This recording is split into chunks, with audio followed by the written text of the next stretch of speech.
Hi guys, my name's Maggie. I'm a 21-year-old muscle girl, and I fell in love with my professor. I know. Everybody tells me that's a terrible idea, but I think it's true love. I moved across the country to live with the mega rich father I barely knew, so I could go to school on the East Coast. It was a great school, and my father wanted me to study law like he did. The only problem was, I didn't really know my father. He and my mom split up when I was about 5 years old. And ever since then, our relationship consisted of him buying things for me and pressuring me into school. As if money and grades were the only things that mattered. But I thought maybe we'd grow closer. His penthouse was baller, but he was so persnickety. He practically had a stroke if I touched any of his things, and we didn't usually know what to talk about when we hung out. But what in the world did we have in common? He wasn't on social media, and his idea of a good time was a night out at the opera. It's not like I could talk to him about my crush on Dr. Webb, my history professor. My jaw dropped on the first day of his class. I just found him so funny, not to mention gorgeous. He had this dashing salt and pepper hair. Oh, MG, he made me so thirsty. Most of the other students didn't see him as the comic genius that I did, but in my opinion, he was hilarious.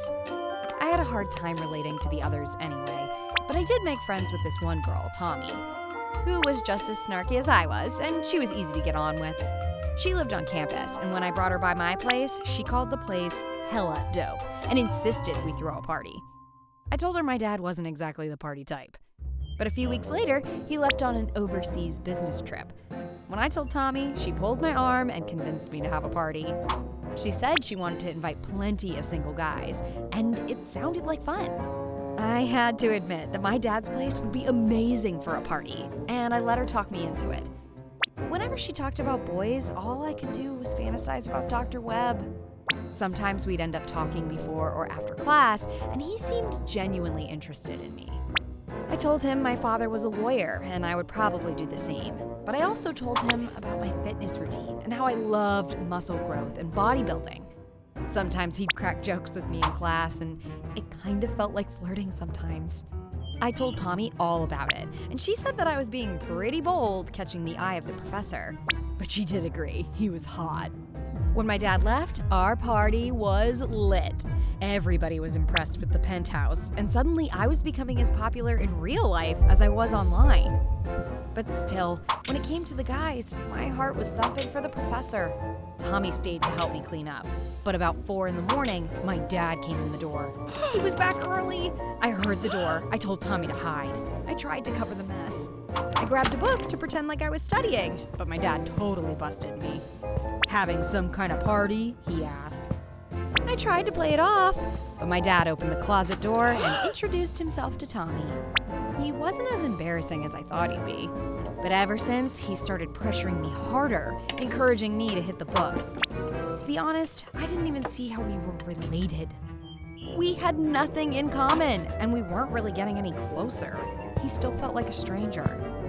I was alone one afternoon, kicking around the problems in my own head, when Dr. Webb came across my path, and everything else seemed to fade away. He cheered me up when I told him about all my problems. He just had a way of making me laugh. I asked him if he ever thought of me as more than a student.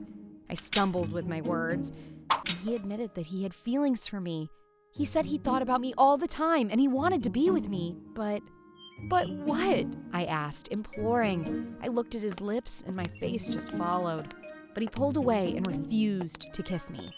"I'm sorry, I just can't," he said. And he walked away, leaving me there. I tried to focus on my studies, but I found myself dreaming about Dr. Webb day and night. But on campus and in class, he would practically ignore me. Mostly it was good morning or good afternoon, and the familiarity was only dwindling from there. A glance of eye contact, a nod, and a forced smile as he passed me by was all I got. Inside, I was bursting with heartache. Tommy tried to introduce me to some guys, but I was madly in love with Dr. Webb and couldn't do anything about it. One sleepless night, I decided to call him. We met at this donut shop that stayed open 24 hours. He said that he too loved me, that it was a burning kind of passion he'd never felt with anyone before. But his face got serious, and he said he could lose his job if anyone found out. That night, I wrote him a love letter. I called it, "What If?" I wondered what our love would be like throughout the pages of history. The first letter imagined us in ancient Rome. The next morning, I slipped it under his door. I half expected him to chastise me later, but instead he returned my note with a letter of his own. He imagined us in the Middle Ages. He cast me as a queen, and he my noble servant. We traded these letters for months until one afternoon we met up in the park just to talk. I think he wanted to set some boundaries, but I lost myself to passion and kissed him. Our hearts were beating as one, and the kiss seemed to last forever. I was dizzy, not realizing that love could be so sweet. But once again, Dr. Webb stopped. He said he couldn't risk losing his job. If it was just a job keeping us apart, I figured we could overcome it. I used Dr. Webb's bio from the university and his course syllabus to put together a resume for him, and I sent it out to several universities. I didn't think it would happen so fast, but Dr. Webb got a call one afternoon. He was invited to an interview because of my application, and when Dr. Webb found out it was me, he was impressed. We talked discreetly. I told him that love finds a way. He nailed the interview and took a position starting the next semester. We decided to be with each other, but we needed to keep things low-key at the university. By this time, my dad knew that I was seeing someone, and he wanted to meet him. I actually thought my dad would love Lance, which is what Dr. Webb wanted me to call him now. We all met up at this classy restaurant with menu items I couldn't really pronounce.